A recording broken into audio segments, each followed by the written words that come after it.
Leptin. It is produced almost entirely by your fat cells, and its job sounds simple. Tell your brain when you have had enough to eat. The more body fat you carry, the more leptin your body releases. Researchers at Rockefeller University first isolated it in 1994, and at the time it felt like the discovery of a natural off switch for hunger. But something strange happens in people who struggle with obesity. Their leptin levels are often very high, yet the brain stops hearing the signal. The fat cells are shouting, but the brain has gone quiet. This is called leptin resistance, and it means the body keeps generating hunger even when energy stores are full. Sleep deprivation makes it worse.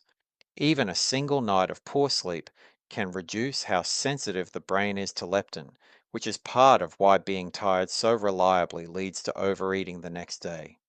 Ghrelin. If leptin is the hormone that says stop, ghrelin is the one that says start. It is produced mainly in the stomach lining, and it rises sharply just before a meal and drops after eating. Scientists at the National Institutes of Health confirmed in the early 2000s that injecting ghrelin into humans directly triggered hunger, one of the cleaner proofs that a single molecule can override willpower. What makes ghrelin particularly difficult to manage is that it rises during periods of caloric restriction. When someone diets aggressively, ghrelin levels climb steadily higher week over week, which is why hunger tends to become more intense over time rather than fading. Chronic stress also elevates ghrelin, which connects the feeling of anxiety directly to the urge to eat. Unlike leptin, where resistance is the problem, with ghrelin, the issue is simply that the body produces more of it than most people realize. Insulin.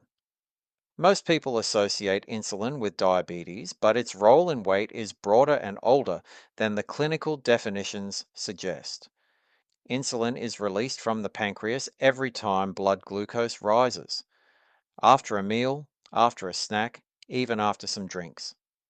Its primary task is to clear glucose from the blood and deliver it to cells for energy.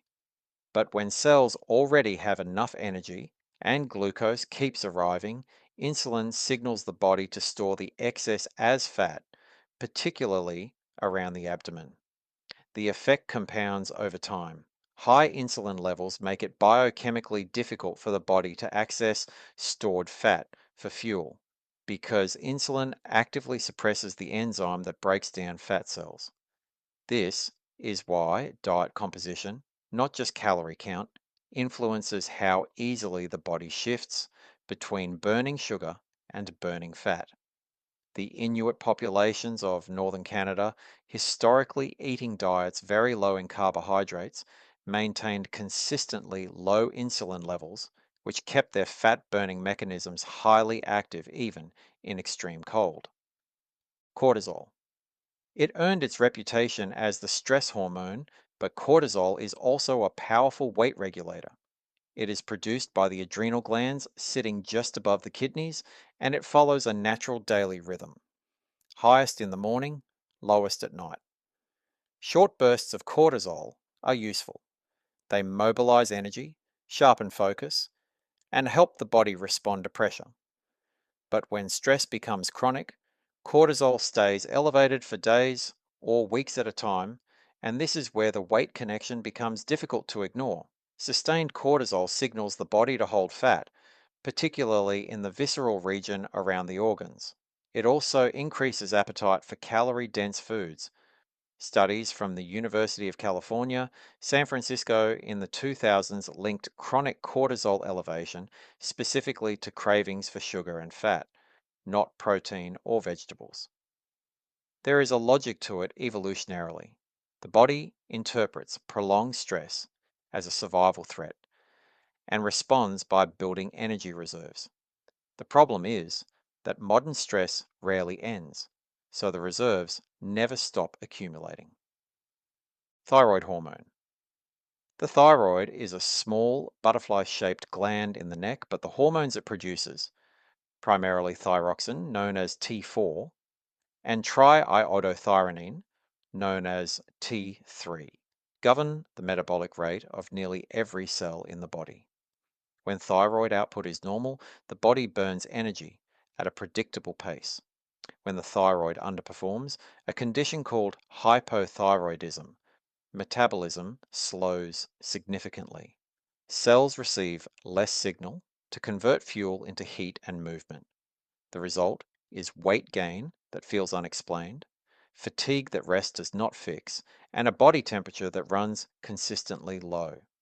The connection between iodine deficiency and thyroid dysfunction was documented as early as the 1920s when researchers in Switzerland and the American Midwest, regions historically low in dietary iodine, found high rates of thyroid enlargement and metabolic slowdown in local populations.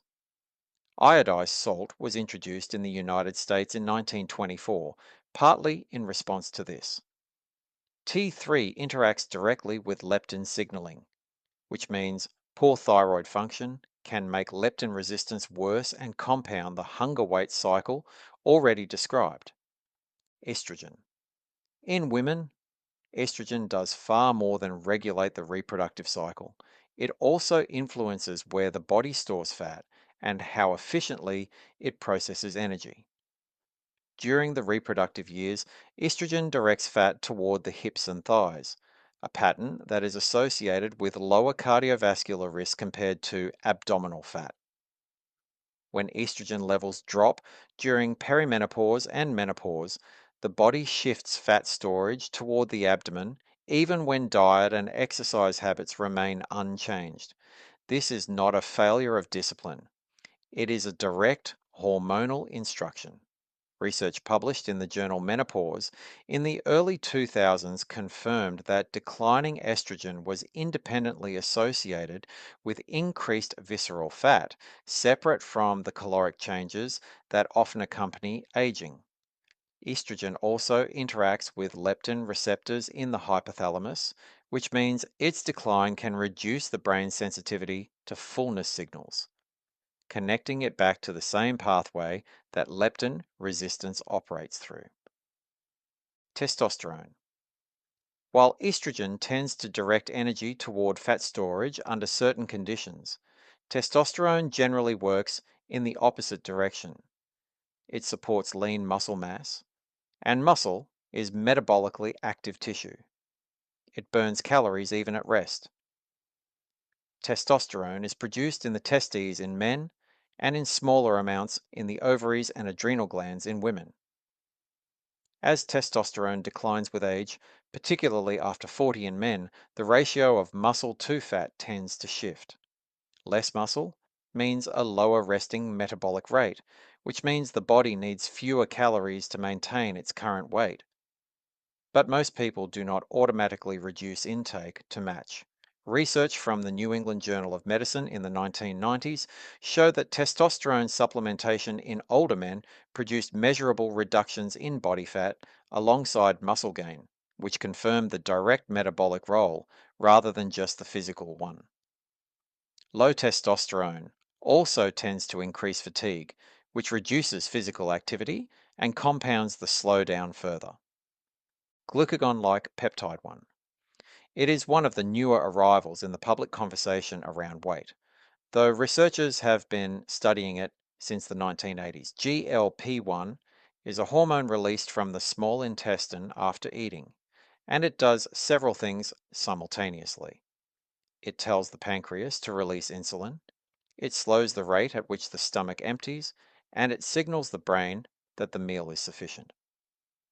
The slowing of gastric emptying is particularly significant because it extends the feeling of fullness well beyond the meal itself. GLP-1 receptors in the brain overlap with reward pathways, which may explain why some people on GLP-1 based therapies, including the drug semaglutide, approved by the FDA in 2021 under the name Wegovy, report a reduction not just in hunger, but in the pleasure associated with food. The body produces GLP-1 naturally, but in smaller quantities and for shorter durations than clinical applications replicate. Foods that support GLP-1 release include fermented products, certain soluble fibers, and protein-rich meals, which connects gut health directly to the hormonal appetite system and loops back to everything covered here.